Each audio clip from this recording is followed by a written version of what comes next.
débat suivant c'est la continuité un peu du précédent, puisqu'il va s'interroger sur les relations entre l'intime, le public et le privé, dans les rues de nos villes, dans les places de nos villes, dans les impasses, dans tous ces lieux où il y a une recherche de partage des usages, comme on l'a vu tout à l'heure. Et pour ce débat, on a souhaité entendre des artistes. Alors les artistes des arts de la rue vous ont parlé, ils vous interpellent sur ces petits formulaires que vous avez. Mais maintenant dans ce débat, puis dans le suivant, nous avons demandé d'abord à un écrivain, dans le débat immédiat, qui est Jean-Philippe Toussaint, puis dans le débat suivant à deux aménageurs artistes qui sont Daniel Buren et Gilles Clément, chacun à leur façon, ainsi que au directeur du Festival des Arts de la Rue d'Aurillac, Jean-Marie Songy, d'être sur scène. Donc voilà, on est rentré dans un moment où on va confronter l'approche des architectes et urbanistes, il y en aura, avec celle des artistes.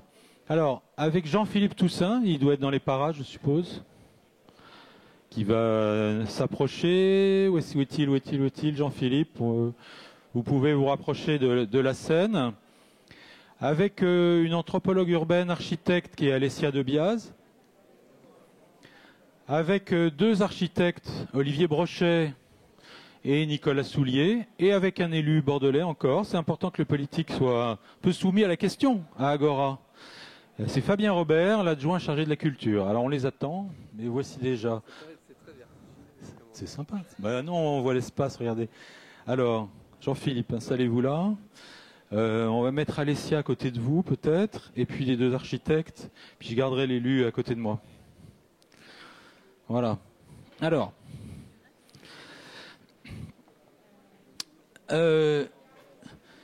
venez Nicolas, montez. Ouais, ça, on n'en aura pas besoin, mais c'est pas grave, je vais le ranger. Merci. Alors,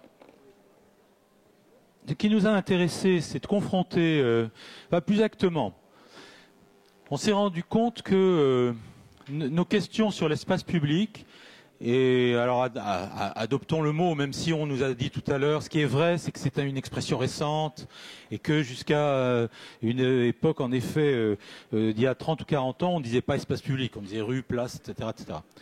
Bon, cela dit, on s'est rendu compte que pour la réflexion que nous menons sur le rôle de ces espaces publics pour la société, pour les individus, on trouvait dans la littérature, et notamment dans la littérature contemporaine, des regards qui peut-être peuvent nous amener un peu de profondeur de réflexion, en tout cas une vue un peu plus en profondeur, une vue en tout cas différente évidemment de celle des architectes, des urbanistes et des élus. Et on a eu envie de confronter ces regards. Et notamment, nous avons été frappés en préparant Agora par la place de la ville dans les romans de Jean-Philippe Toussaint, qui a gentiment accepté de venir parler, et même un peu plus que ça, avec nous. Et en particulier, la ville est très présente dans vos romans, Jean-Philippe Toussaint, mais également ce contrepoint qui est l'individu. Et on voit souvent des individus plongés dans leur plus grande intimité, au milieu de la ville, au milieu de l'agitation, au milieu des espaces publics. Alors on va en parler, et plus précisément, vous allez nous le dire, avec 3 courts-métrages que vous avez réalisés, qui sont extraits de votre livre Fuir. Fuir, c'est un des livres de la série de 4 sur Marie. C'est le deuxième. Mais vous êtes rentré dans le sujet d'une autre façon, avec une installation que vous aviez imaginée pour le Louvre. Parlez-nous un peu de ça, de cette vision que vous avez de l'individu, j'ose pas dire perdu dans la ville, mais... Oui, alors, bonjour plutôt. Oui. En effet, en 2012, j'ai eu la très grande chance d'être invité au musée du Louvre à proposer, non pas d'être commissaire invité, mais pratiquement artiste invité. Or, c'est assez surprenant parce que je suis plutôt écrivain, je suis éventuellement cinéaste, mais comme artiste, je n'avais pas encore fait grand-chose. J'avais déjà fait des photos, j'avais déjà fait des installations. Et il s'est trouvé que Pascal Torres, qui dirige la collection de Rothschild au musée du Louvre, avait lu le roman Fuir, et évidemment, il avait été très frappé par le fait qu'il y a une scène qui se passe au musée du Louvre. Bien sûr. Il m'avait invité à ce moment-là à découvrir le Louvre le mardi. C'est une expérience tout à fait extraordinaire et originale de se balader seul dans le musée fermé au public et de se promener. On a sympathisé et à un moment il s'est dit, puisque lui, cette collection de Rothschild était dédiée en particulier aux livres anciens, aux gravures, il a eu l'idée de faire appel donc à un artiste, écrivain, cinéaste contemporain et de lui proposer finalement les 4 salles qui sont dédiées à la collection de Rothschild. C'est les salles Sully au Louvre. Il a parlé au directeur du Louvre de l'époque, Henri Loiret, qui était très ouvert à tout ce qui était contemporain. Son successeur l'est un peu moins, mais Henri Loiret était très ouvert. Il a dit d'accord. Et donc, on m'a confié 4 salles du musée du Louvre où j'ai exposé des photos, des installations.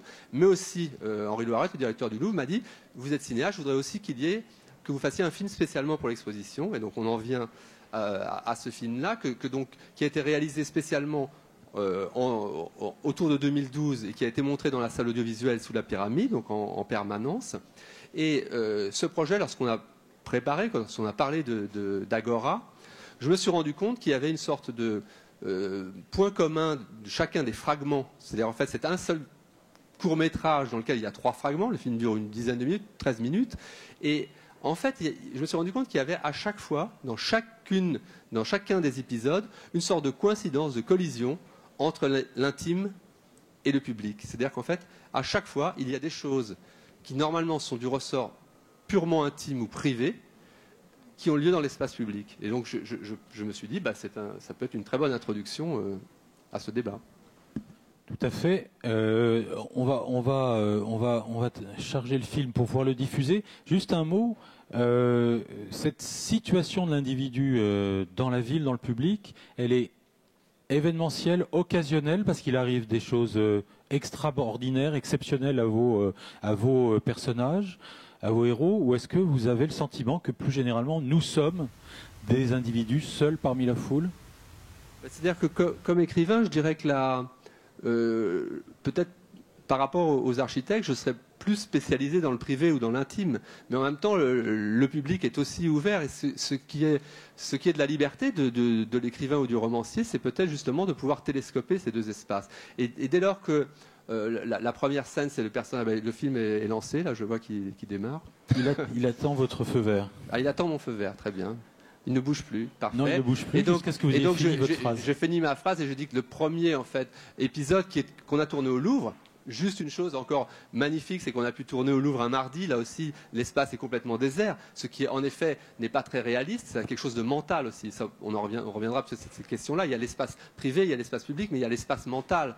Et l'écrivain, il est complètement et beaucoup plus que l'architecte dans un espace mental.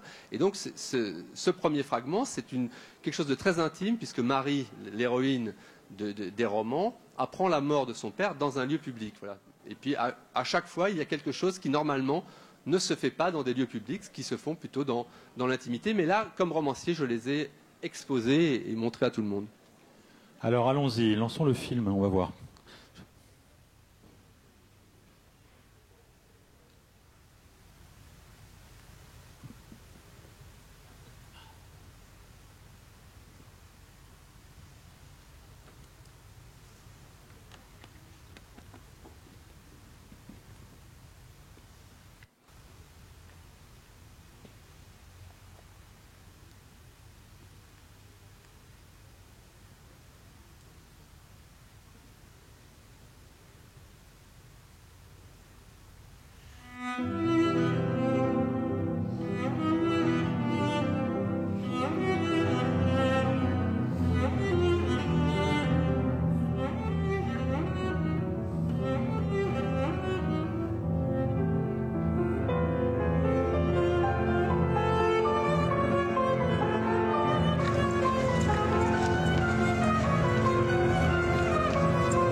请调频。收到。有个警察从大门正门进去了，留意一下。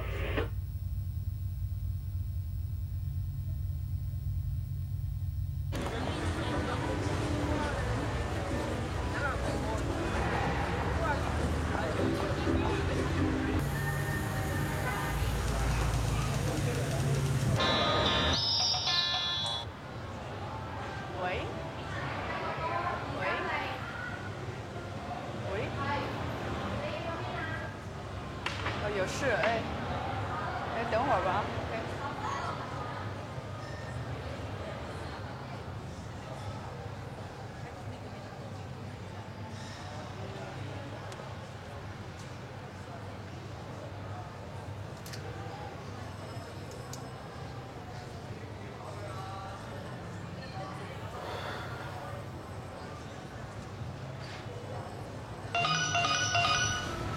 走吧。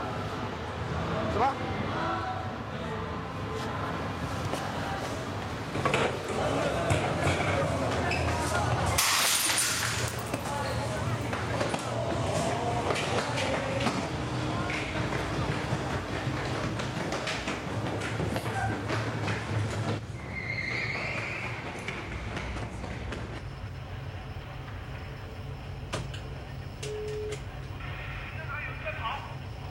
他们。先掉头啊！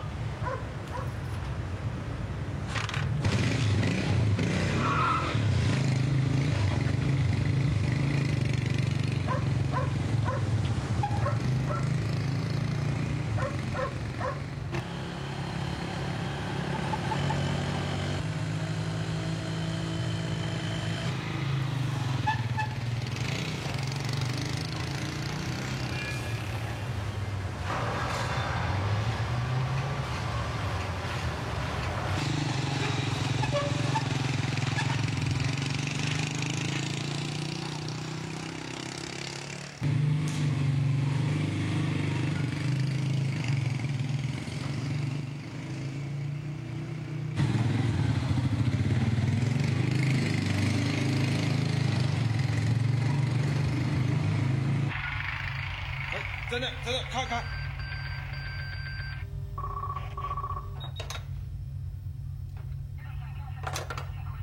我们发现那辆摩托车了。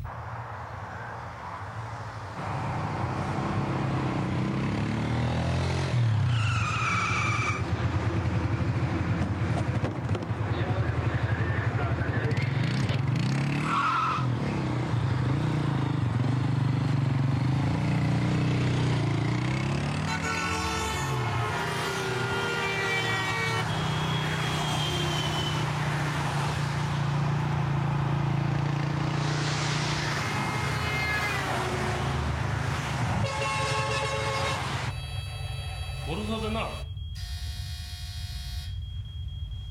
派辆车跟着他们。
喂，是的，我看见他们了，他们跑得太快，我追不上啊。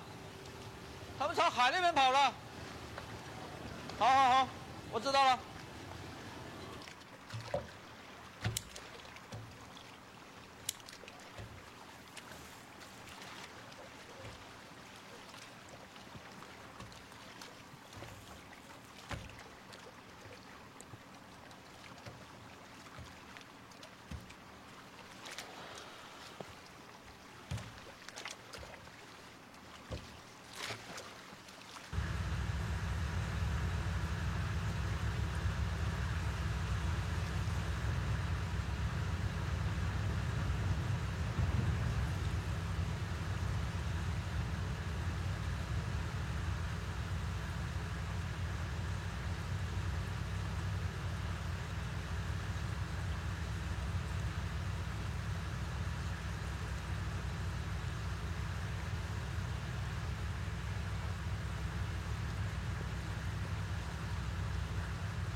Merci Jean-Philippe Toussaint.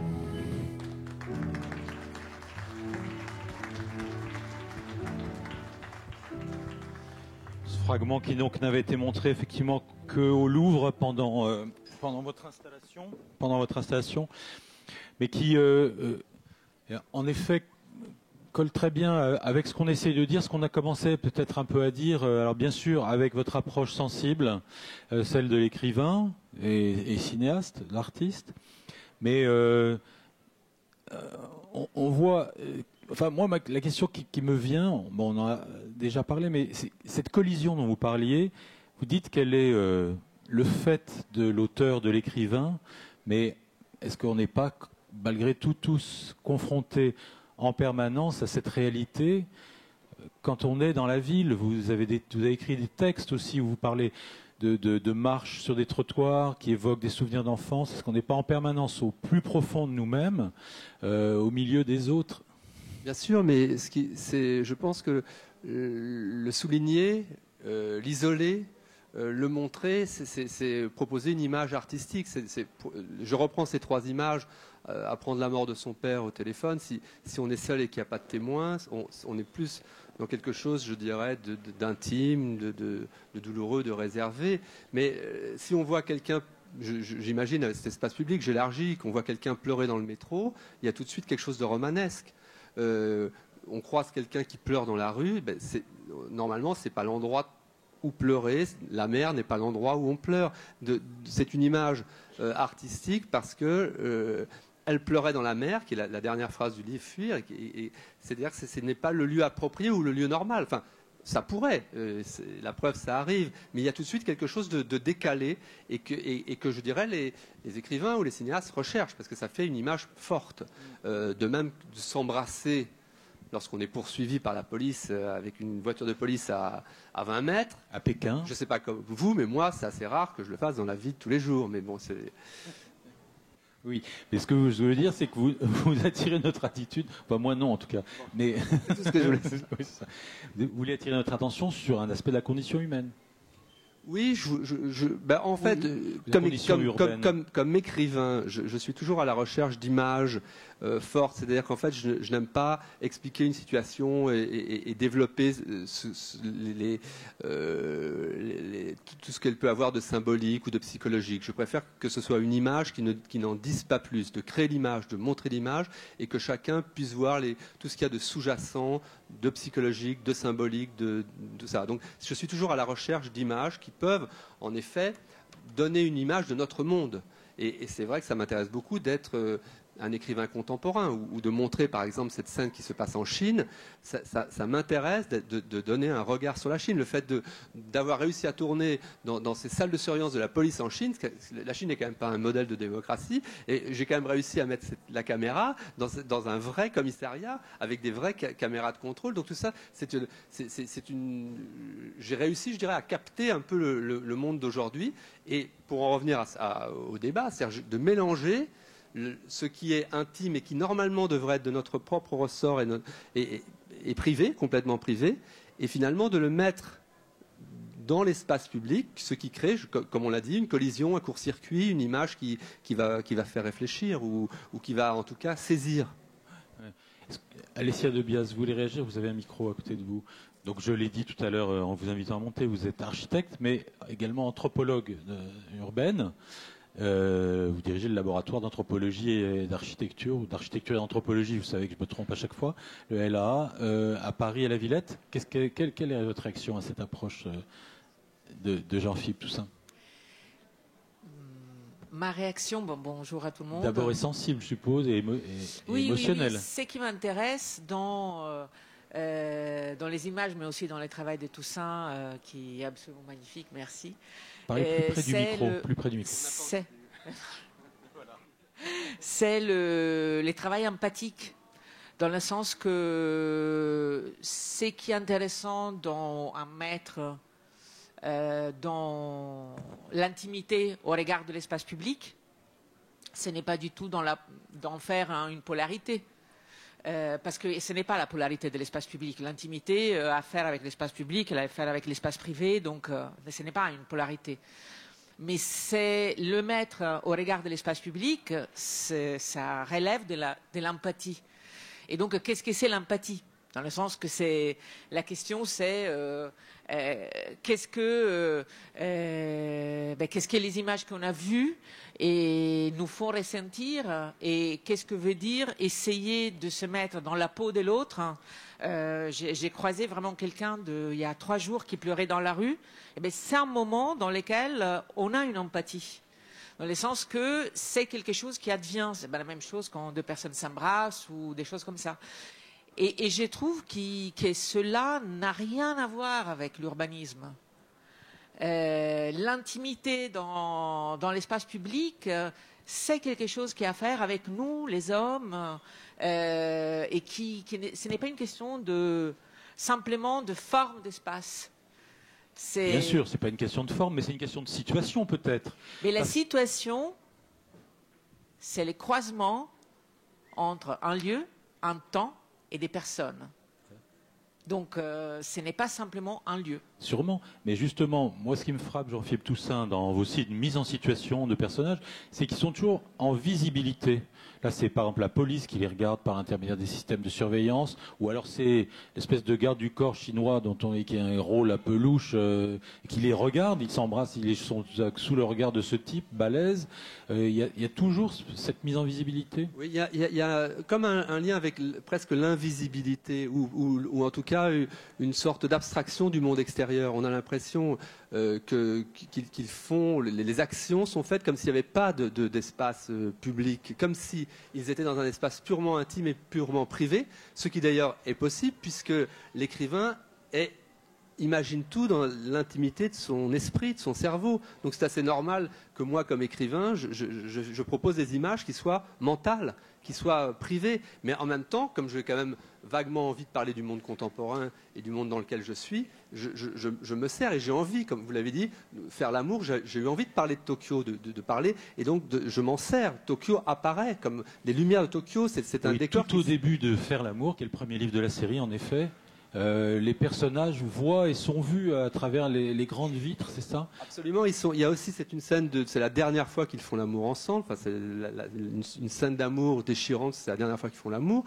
Mais en même temps, Tokyo est témoin. Enfin, je veux dire, parce qu'il y a cette grande baie vitrée. J'aime bien l'image de la vitre, la fenêtre, qui à la fois fait une clôture, une frontière, mais en même temps qui relie l'espace public et l'espace privé, puisqu'en fait, c'est transparent. Et donc, finalement, ils font l'amour sous le regard de la ville, on peut dire. Mais moi, comme écrivain, je suis obligé de décrire la ville aussi et de décrire les lumières. Et ça participe finalement de l'émotion que peut avoir la scène. La lumière de la ville, la présence de la ville participe parce qu'aussi on peut s'y reconnaître. Et on peut se dire, oui, je les vois parce que finalement, j'ai besoin de la ville aussi. Oui, Alessia, il y a ce paradoxe malgré tout.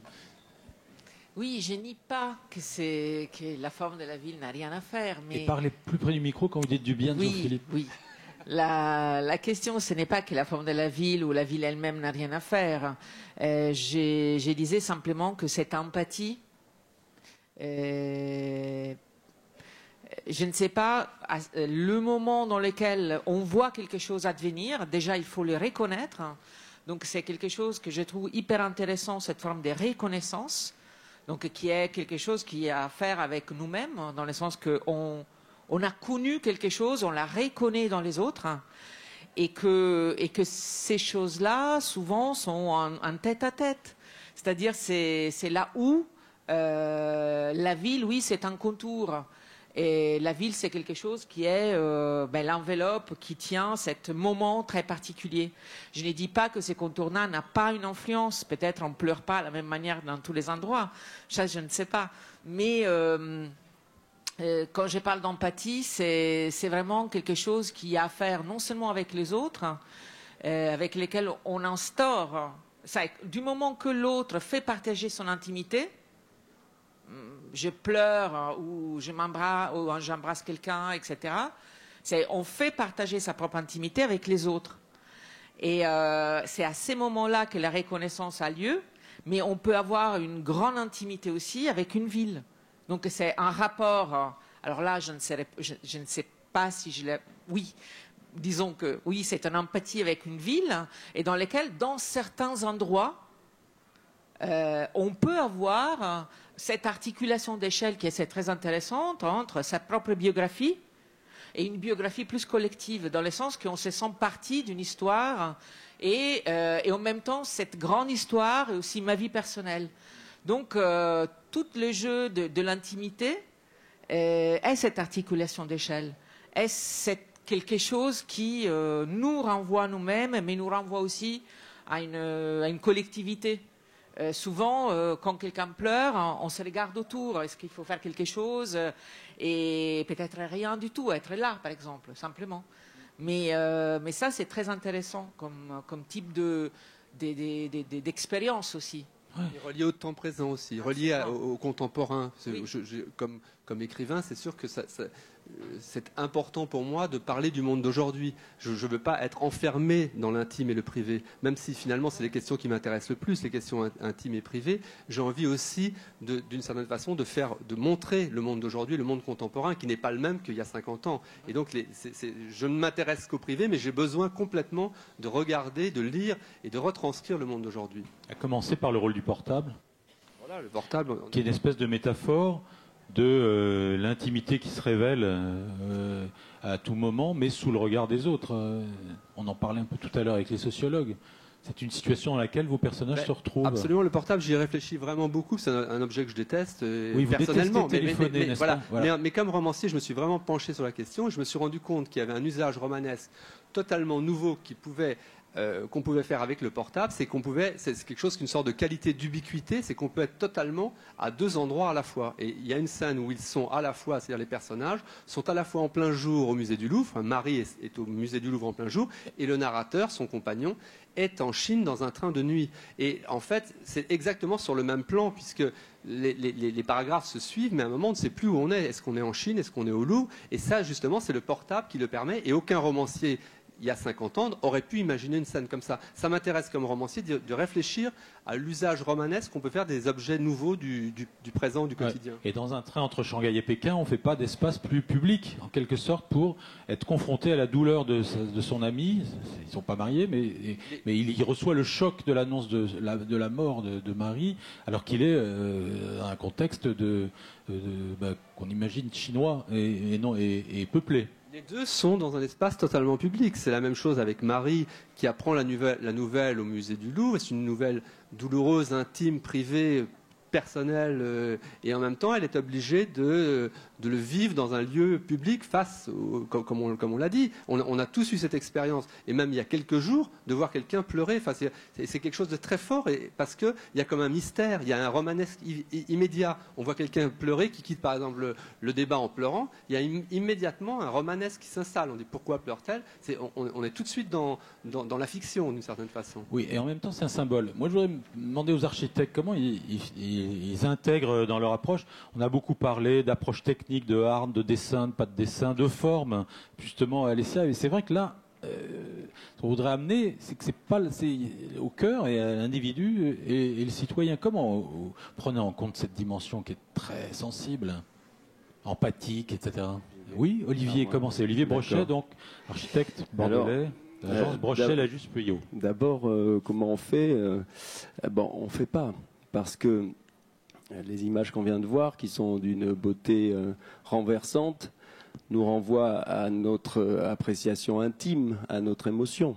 Et celle-là, on ne peut la fabriquer pour personne. Donc on va remettre chaque chose à sa place. Ce qui m'intéresse dans l'écrit de Fuir, c'est ce que vient de décrire Jean-Philippe, c'est que c'est une histoire de regard et une histoire de mémoire. C'est-à-dire que le narrateur est capable de vivre l'émotion de sa compagne à distance, mais pas que grâce au téléphone, parce que lui, comme moi, au fond, en le lisant, j'ai la mémoire précise de ces lieux.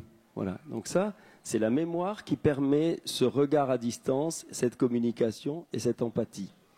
Et pour venir donc sur cette chose qui nous dépasse complètement, qui est celle de l'intime dans nos projets, je finirai juste sur mon intimité à moi, pour dire que l'espace public dont on parle depuis 2 jours, en réalité, il n'est le même pour personne, parce que nous sommes faits, nous, des lieux où nous avons été heureux pendant notre enfance, pendant notre jeunesse. Tout le monde est fait de ça. Donc, chaque individu dans l'espace public va vivre un lieu public conçu par d'autres, mais il introduit son intimité par la lecture qu'il fait de ce lieu. Ça, c'est le premier point. Un lieu conçu par un architecte peut être agressif ou très doux. J'ai la mémoire, par exemple, pour certains espaces que je fais en ce moment, de lits collectifs en Chine, à Xi'an. Il y avait des lits de terre sur lesquels les gens se reposaient. Quoi de plus doux, quoi de plus intime que quelqu'un comme Marie qui se couche de douleur, quelqu'un qui dort dans l'espace public. Cette vision-là, elle m'est revenue il y a 3 jours, à côté de l'Odéon, à côté des éditeurs, à un endroit où le mètre carré vaut 15 000 €. Eh bien, un clochard dort dans la rue, mais en travers du trottoir. Et ce que j'ai vu, et ce que j'ai fait, c'est l'enjamber. Voilà, enjamber un corps. Alors voilà, par exemple, deux situations du sommeil dans la rue qui nous renvoient, nous, non pas à comment on fait l'espace, mais simplement, en tant que citoyens, comment on le vit. Nous sommes faits de ces mémoires-là. Alors, juste un petit texte de Flaubert, là, 3 lignes, pour dire comment, après tout, on peut quand même amener notre pierre à l'édifice. Eh bien, on l'amènera en mettant en jeu, et je reviendrai sur le débat précédent, en mettant en jeu, nous, architectes, notre propre intimité. On n'y coupe pas. Sinon, on ne fait pas d'architecture. Si on ne déballe pas ça sur l'espace public. Gustave Flaubert, il lui semblait que certains lieux sur la terre devaient produire du bonheur, comme une plante particulière au sol et qui pousse mal tout autre part. À toute autre part, ce bonheur ne pousserait pas. Ça veut dire la spécificité de ce que nous faisons. Voilà. Ça veut dire qu'il y a à la fois, on parle depuis 2 jours de polyvalence, d'espace capable, d'endroits où on peut tout faire. La sociologue critiquait tout à l'heure cet appétit de faire la fête du vin, la fête de ceci, la fête de cela. Oui, des lieux qu'on peut coloniser. Mais pour qu'ils soient colonisés de manière heureuse, il faut qu'ils soient et libres, il faut qu'ils soient conçus de manière spécifique. Et j'ai envie de répondre au débat précédent que l'engagement de l'architecte, c'est de faire quelque chose, de prendre le risque, comme un artiste, de faire œuvre. Alors, on parlera du dessin, on parlera de la composition. Il y faudra parler des dimensions, des distances, des lisières. Il y faudra parler de la dimension des choses, de la matérialité, de tout ça. Et tout ça, au fond, c'est le métier d'architecte. Voilà. Donc, par exemple, si je peux parler une minute de ce que je fais, comme exemple, puisque finalement, l'écrivain écrit, le cinéaste filme, l'architecte auquel je crois, construit. Ouais. Il baratine pas, il construit. Voilà. Et quelquefois, de temps en temps, il baratine trop. Mais on lui demande aussi. En décrivant parfois les choses. Donc nous, dans cette école, on a envie que nos étudiants conçoivent et construisent. Alors, juste une chose pour dire comment je peux déterminer un espace public. D'abord, un projet d'un de mes confrères, vivant. C'est rare que les architectes se réfèrent au modèle vivant. Francis Soler, pour un projet perdu à Berlin. Un centre culturel enterré, un espace public vide, c'est autant des ailes du désir. Cet espace public ne serait rien, cette plaque dont parlait Stéphane Hirschberger tout à l'heure, s'il ne la ponctuait pas de mâts, de la hauteur d'encastrement, il a pris la même hauteur d'élévation, surplombé par des ailes, par des anges, les ailes du désir, les anges qui volent au-dessus du terrain de Berlin. C'est ce qui m'a amené, en y faisant référence, bien entendu, au sommet du musée de la mer et de la marine, à finir cet espace public que je conçois non pas comme un morceau de ville, mais comme une colline sur laquelle beaucoup de choses seront possibles, mais une colline typée comme une forêt, et au sommet de laquelle une vingtaine de bateaux lumineux viendront frotter dans le ciel de Bordeaux. Voilà, simplement ce que je veux dire, c'est ça, c'est qu'on est obligé en réponse à cette intimité qu'on nous envoie, les artistes, nos contemporains, dans leur joie, dans leur douleur, nous renvoient des choses comme ça, et nous, on les traduit, au fond, on essaie. Alors justement, Nicolas Soulier, vous avez beaucoup travaillé sur la limite public-privé en prônant son élasticité. C'est-à-dire que les usages privés ne soient pas limités à la domanialité privée et qu'il puisse y avoir des échanges qui se passent et de la souplesse dans ce que vous appelez la reconquête des rues gagnée par la voiture. Est-ce que cette dimension de l'intime, nous, on est entré par là, évidemment, on ne facilite pas la tâche pour en parler, sauf que, évidemment, si avec la ville, on favorise l'appropriation par les habitants de façon vivante des lieux qui, théoriquement, enfin qui, pas théoriquement, mais sont de propriété publique, si on favorise leur appropriation et leur usage, est-ce qu'on ne va pas dans le sens d'une plus grande sensibilité et d'une plus grande attention à l'intime, à ce qui fait que chacun est finalement un individu? Comment est-ce que vous voyez les choses? Est-ce que c'est une acrobatie que je suis en train de faire? Non, c'est pas une acrobatie. Effectivement, l'espace public pour nous tous, bon, il y a des grands espaces, il y a les bords de la Garonne, il y a les grandes places, mais je pense que pour la plupart d'entre nous, ce sont nos rues dont il s'agit, les rues des quartiers, les rues où on vit, les rues où on habite, les rues où habitent Marie et les autres. Alors ces rues, c'est celles, c'est quand un chemin est bordé d'habitants, de maisons. Donc là, avec les films, c'était passionnant de voir que, en fait, c'était des chemins d'eau, des chemins de fer, des chemins, des autoroutes et des fuites, des circulations. En fait, ça aurait été un film parfait pour dire qu'est-ce qui se passe quand on oublie complètement ce qui fait les rues et qu'on est quand même encore en ville. On pourrait faire le film que vous avez fait. On est à l'intérieur, on est brutalement à l'extérieur. On n'a pas passé la limite, on n'a pas passé le seuil, on n'a pas passé. On y est. On fuit, donc la circulation rapide, hein, allez vite, c'est la circulation. Mais les rues, a priori, c'est pas les routes, c'est pas ces chemins, c'est pas tout l'espace public, hein, du tout. Les rues, c'est justement caractérisé par ce qu'on ne voit pas, c'est-à-dire que en fait, c'est avant tout des riverains, c'est avant tout des maisons devant lesquelles on passe. Et les maisons dans lesquelles on passe, c'est celles où il y a des fenêtres, et où on entrevoit beaucoup de Marie, il y a beaucoup de fenêtres, et beaucoup de narrateurs, et beaucoup d'écrans, et beaucoup de sons. On entrevoit des seuils, on entrevoit des fonds de cours. On a des grandes profondeurs possibles où on ne les a pas. Et puis, il y a des façades. En fait, c'est un monde construit, la rue. Construire le chemin, c'est quasiment rien. Construire tout ce qui est autour du chemin, c'est énorme. Et ce qui est autour du chemin, ces façades, devant ces façades, c'est encore chez soi. Mais c'est déjà chez les autres. Eh bien, chez soi peut être encore un domaine privé, hein, non pas un domaine, mais disons de propriété privée. On est encore là. Oui. L'espace public, ce n'est pas forcément le domaine public. L'espace public comprend le domaine public plus les riverains privés. Et la part des riverains, c'est celle sur laquelle je voudrais attirer effectivement l'attention. J'étais venu ici plusieurs fois participer à des choses tout à fait enthousiasmantes puisque la ville de Bordeaux essaye de donner aux riverains un rôle qui est manifestement le leur depuis la nuit des temps, mais qui a été un peu abrasé. Hein. Tout d'un coup, les riverains ne seraient plus chez eux devant leur rue. Hein. On leur dit, pas touche, ne fais rien. Ne mets pas de pot de fleurs, ne mets pas de table, c'est pas chez toi. Pas de privé dans le public. Est-ce que c'est très juste? Non, c'est pas juste du tout, on va le voir. Mais alors, cette part des riverains, j'étais venu une fois à la Maison des Enfants et il y a eu une phrase très forte, je trouve, à propos des enfants, de l'éducation, etc., et des enfants dans la rue. Le monde, enfin de mémoire, le monde, on l'aime un peu quand on l'a construit.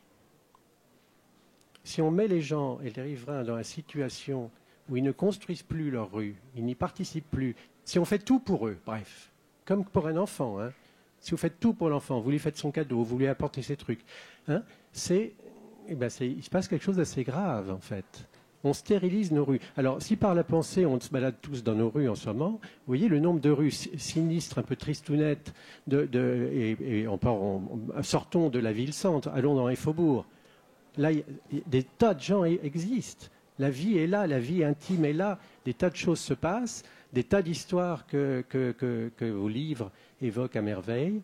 Et on n'en a rien dans la rue maintenant. On ne les voit plus.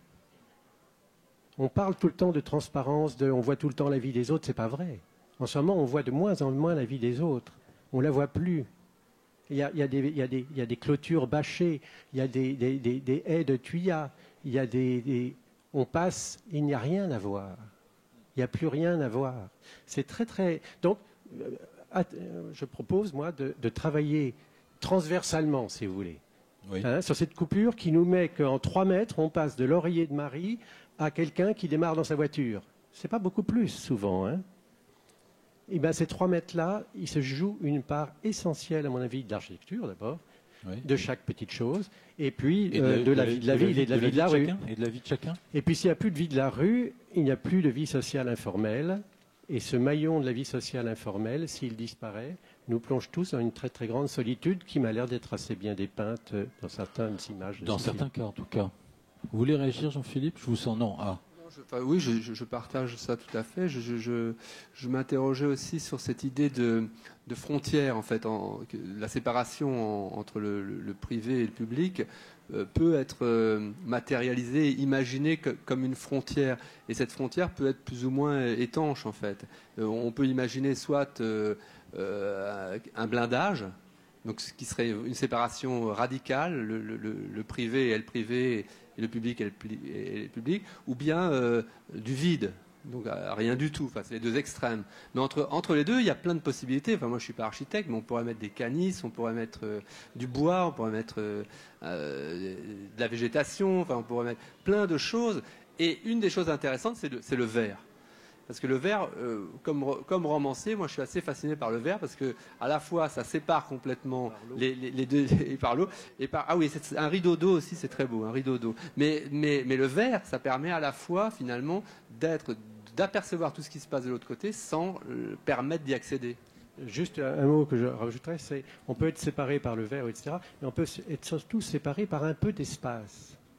Un peu d'espace constitué. C'est pas que la matière, le canis ou le machin. C'est peut-être un espace entre les deux.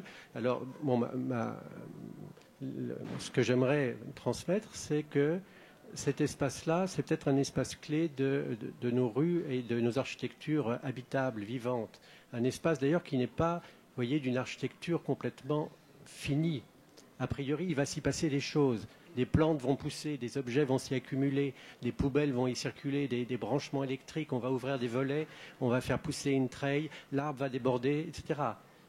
Donc, une dimension de l'architecture qui me semble clé aussi, c'est qu'on ne fasse pas des architectures finies et qu'elles soient ouvertes à quelque chose que personnellement, je l'ai appelé le deuxième chantier, qui peut être dans le projet initial, hein. Mais quel que soit le projet que l'on fait, le chantier qui dure 1 an ou 2 ne peut pas livrer une habitation telle qu'elle sera dans 20 ans. Et c'est dans 20 ans qu'elle sera enfin habitable, ou peut-être dans 5 ans. Et plus on aura fait une architecture qui soit plus le cadre de ces interventions multiples et patientes que sont la croissance des plantes, les ajouts des habitants, les modifications parce qu'on s'est trompé, etc., plus l'architecture est habitable et plus les rues sont vivantes. Parce que ces architectures figées en objets avec des blindages ou des verres, elles ne vont pas bouger. Et donc je vous invite à regarder attentivement les rez-de-chaussée de toutes les opérations nouvelles en vous interrogeant sur tiens, qu'est-ce qui leur arrive à ces rez-de-chaussée? Comment ils vont être dans 10 ans?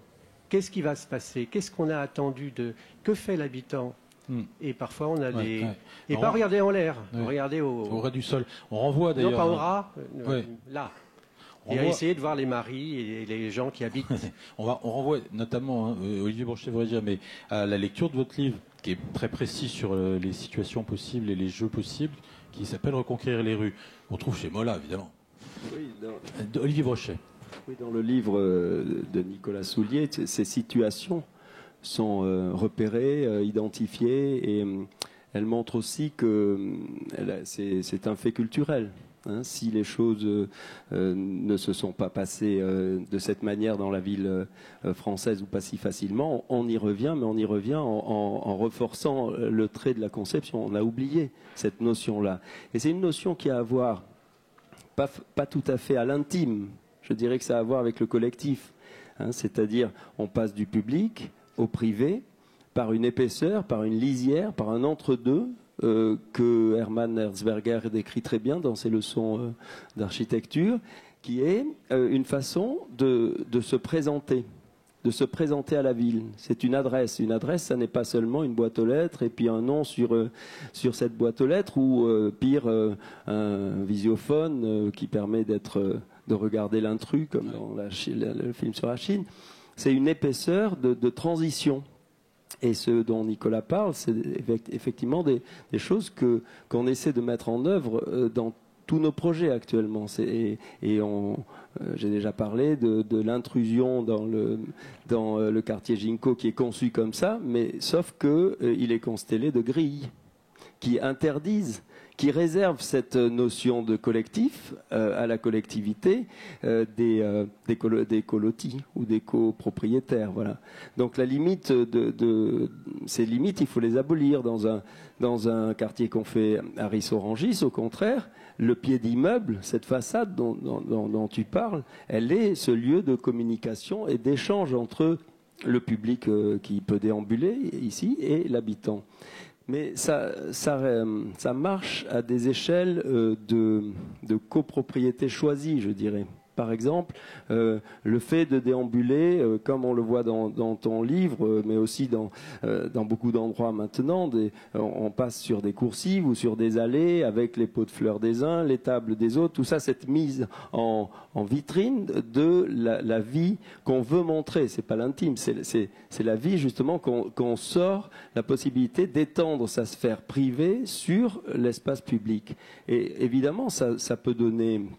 Enfin, ça donne envie parce que c'est une ville heureuse, c'est une ville où on pense que ça ne marche que si les gens s'entendent les uns avec les autres et si l'un n'est pas là à couper la rose trémière du voisin. Voilà, ça ne marche que comme ça. Et sinon, c'est un rêve qui fait que ce qui ressort de l'intime, c'est pas, comme je le disais tout à l'heure, c'est pas forcément que des choses positives, hein. C'est la violence, c'est la difficulté de vivre, c'est ce qui va s'exprimer sur le devant de la porte. Voilà, donc il faut savoir qu'on prend ce risque en faisant ça, mais le risque en vaut la peine. Alors Fabien Robert, vous êtes l'adjoint au maire de Bordeaux chargé de la culture. Qu'est-ce que c'est cette approche croisée des modes de vie, de la vie dans la ville et du rappel que ce sont de très grandes intimités d'individus placés les uns à côté des autres qui s'expriment? Qu'est-ce que ça évoque pour vous? Bonjour à toutes et à tous. On le disait hier, je crois que l'élu ou le décideur est momentanément gestionnaire d'un espace public qui appartient en réalité à tout le monde et que le gestionnaire se doit d'édicter des règles pour faire en sorte qu'en fonction des besoins, des demandes, à une certaine époque, la demande prioritaire, c'était faire passer des voitures. Aujourd'hui, cette demande, elle a complètement évolué, et bien que le décideur puisse faire évoluer l'espace public. Et je crois de ce point de vue-là qu'on voit bien à quel point il est important d'édicter des règles, mais de les faire évoluer pour tenir compte effectivement des besoins et des demandes des habitants. Effectivement, on s'est rencontré avec Nicolas Soulier il y a maintenant plusieurs années, à une époque où l'équipe municipale et le maire de Bordeaux a dit il faut quand même qu'on essaie de donner l'autorisation aux gens de réinvestir un petit peu le devant de la porte. Alors ça peut paraître très simple, voire évident, reste que quand on commence à traduire ça en action légale, ça devenait beaucoup plus compliqué. Et donc, eh bien, on a lancé ces principes de plantation sur le devant de la porte. On en a aujourd'hui plusieurs centaines. Ça marche. Et au fond, le végétal n'est qu'un prétexte pour redonner de l'expression personnelle et intime, ne serait-ce que le choix de la plante, la discussion, le jardinage et les relations qui s'établissent entre voisins. Eh bien, ce n'est qu'un prétexte pour remettre un petit peu du lien social et une vie ensemble dans la rue. Alors, la première fois qu'on a fait ça, pour l'anecdote, on a reçu des courriers de la CUB nous disant qu'on n'avait pas le droit de le faire. Je ne montre pas du tout la CUB du doigt, c'est juste l'anecdote, parce qu'aujourd'hui, elle a initié une réflexion et elle fait un certain nombre de choses pour modifier la rue, mais c'est juste pour dire que ça n'était pas évident. Et aujourd'hui, ça commence à marcher, ça commence à démarrer et ça se passe bien. Donc je crois que cette anecdote montre qu'il faut aussi permettre une expression plus forte dans cet espace qui n'est pas que l'espace des gens qui passent, mais qui est aussi l'espace des gens qui vivent, et ça c'est proprement la rue. Alors, il y a aussi un autre exemple qui n'est pas du tout à Bordeaux, mais qui n'est pas très loin, où peut-être la privatisation excessive avait été trop loin. Il y a une bastide dans Lot-et-Garonne qui s'appelle Montflanquin, que certains d'entre vous connaissent probablement, où depuis des décennies, voire peut-être plus d'un siècle, les gens avaient petit à petit privatisé l'espace public. On commence par mettre un pot de fleurs, on met une table de jardin, une chaise, on met une clôture. Et dans les années 80, eh bien, des rues complètes n'existaient plus dans la Bastide. Des rues, des ruelles, des impasses. Et le maire de l'époque, Daniel Soulage, un jour, s'est mis en tête de retrouver le plan initial de la Bastide pour faire de son village eh bien, un patrimoine remarquable. Donc il a pris une échelle, il a sauté un mur, il était donc dans un jardin privé entre guillemets, le voisin, enfin, la personne est sortie, il a regardé avec des gros yeux, qu'est-ce que vous faites chez moi ? Il a dit non, je ne suis pas chez moi, je suis sur l'espace public, et d'ailleurs demain on vient détruire le mur et ça va redevenir une rue. Autant vous dire que ça a été la révolution, d'ailleurs le lendemain il est parti 3 semaines en vacances, comme ça il a laissé faire les ouvriers. Et aujourd'hui, Montflanquin, c'est l'une des plus belles bastides reconnues et connues parce qu'on a réussi à retrouver le plan initial et les circulations. Je cite volontairement cet exemple excessif pour dire que vraiment, le rôle du politique, c'est de fixer la bonne règle au bon moment. J'ai bien aimé ce que vous disiez tout à l'heure, le contexte, les personnes, l'espace, tout ce croisement pour correspondre aux attentes et aux envies des gens. Et ma conviction personnelle aujourd'hui, c'est qu'on doit aller plus loin et qu'on doit permettre aux gens de s'exprimer plus fortement sur l'espace public. Question annexe. À Bordeaux, est-ce que ça veut dire donc qu'il ne faut pas, par exemple, fermer les impasses ? Il y a les habitants des impasses demandent qu'on les privatise dans l'usage. Il y a des installations pendant Agora, je vous invite à circuler dans la ville pour les voir, qui sont mises en place par Jean-Baptiste Blom, sur ce qui attire l'attention sur cette question. Les impasses, c'est vrai qu'à Bordeaux, nous en avons beaucoup, des très belles et surtout des très différentes. Et la démarche qu'on a retenue, parce que rien ne se fait sans l'adhésion populaire. Il m'est arrivé de proposer dans des petits passages très jolis du quartier Nansouty aux gens, mais vous avez des problèmes de stationnement, de poubelles, bon bref, essayons de végétaliser, vous allez voir, ça va changer les choses. Personne n'a voulu le faire. Donc je crois qu'il faut vraiment l'assentiment populaire, et en l'occurrence sur les impasses, la position que nous avons, eh bien, c'est d'interroger dans chaque impasse les habitants pour savoir ce qu'ils veulent en faire quand ils rencontrent des difficultés. Et donc je dirais qu'il existe presque autant de solutions que d'impasses, mais si l'on peut éviter de les fermer, bien sûr, nous préférons. D'accord. Alors, Alessia veut faire un commentaire. Après, s'il y a une question ou une remarque dans la salle, on va l'écouter, parce qu'il faut qu'on avance, on approche, on a encore un débat avant de dévorer Agora. Oui, j'avais envie de vous proposer une petite critique. Ça semble très mauvais de ma part faire ça, mais aujourd'hui, il me semble qu'on est en train de construire une ville des riverains. Et la ville, ce n'est pas une ville. La ville, ce n'est pas quelque chose qui appartient aux riverains. La ville, ça appartient aux citadins. Et ces mots, les citadins, on l'a oublié. C'est-à-dire qu'on parle des habitants, mais on ne parle plus des citadins. Et on ne parle pas... Je vous dis que dans la littérature des sciences humaines et sociales, on parle énormément d'habitants, on parle des citoyens, mais des citadins qui n'ont rien à faire avec leur propre origine et leurs droits politiques, on en parle très peu. Et on parle en revanche des riverains. Parce que tout s'est fait, justement, moi je ne suis pas contre à ces types d'installation, des pratiques et d'implication peut-être. Et d'implication sur l'espace public. La question qu'il faut se poser, c'est qu'est-ce que cela signifie à l'échelle de la ville ? Bien sûr. Dans le sens que qu'est-ce que veut dire le fait que la rue devient une affaire des riverains et ce n'est plus un enjeu du citadin, dans le sens qu'on parle à une grande échelle. Donc la question c'est, l'espace public est-il des riverains ou est-il des citadins ? Fabien Parce que Robert, ça c'est quand même quelque chose de fond. Vous avez complètement raison, et justement le rôle du politique, c'est peut-être de se situer entre les deux et de faire en sorte que ça ne soit jamais tout à fait l'affaire de celui qui passe ou tout à fait l'affaire de celui qui habite. Un exemple sur la question de la circulation dans les rues. Aujourd'hui, on reçoit très souvent des gens qui nous disent « mais écoutez, dans notre rue, il y a trop de circulation, on a trop de problèmes, il faut qu'on, si ce n'est piétoniste, du moins qu'on change le sens de la rue ou qu'on fasse quelque chose pour qu'il y ait moins de monde dans notre rue et que ce soit notre rue ». Et là, à chaque fois, je peux vous promettre qu'on a une réflexion et on explique que, certes, il ne faut pas aseptiser la ville, mais il ne faut pas non plus la thromboser. Et donc, on essaie à chaque fois, en tout cas à Bordeaux, d'avoir cette réflexion de dire ça n'est jamais uniquement la rue des riverains, c'est aussi la rue des citadins. Je trouve votre expression très belle, de ceux qui viennent, qui passent, qui ont aussi le droit, au fond, d'être dans cet espace public qui n'est peut-être pas celui qui est devant leur habitation, mais qui est aussi un peu le leur. Alors ici, voilà, une question ou une intervention. Francine Faure. On s'est un petit peu éloigné du début. Oui, Ce qui c'était était qu'un très début. intéressant. Oui, mais qu'un justement, il y a toujours un début et une fin. Et Ben donc, voilà. des fois, c'est bien de De pas. revenir au début, vas-y Francine. Non, c'est important.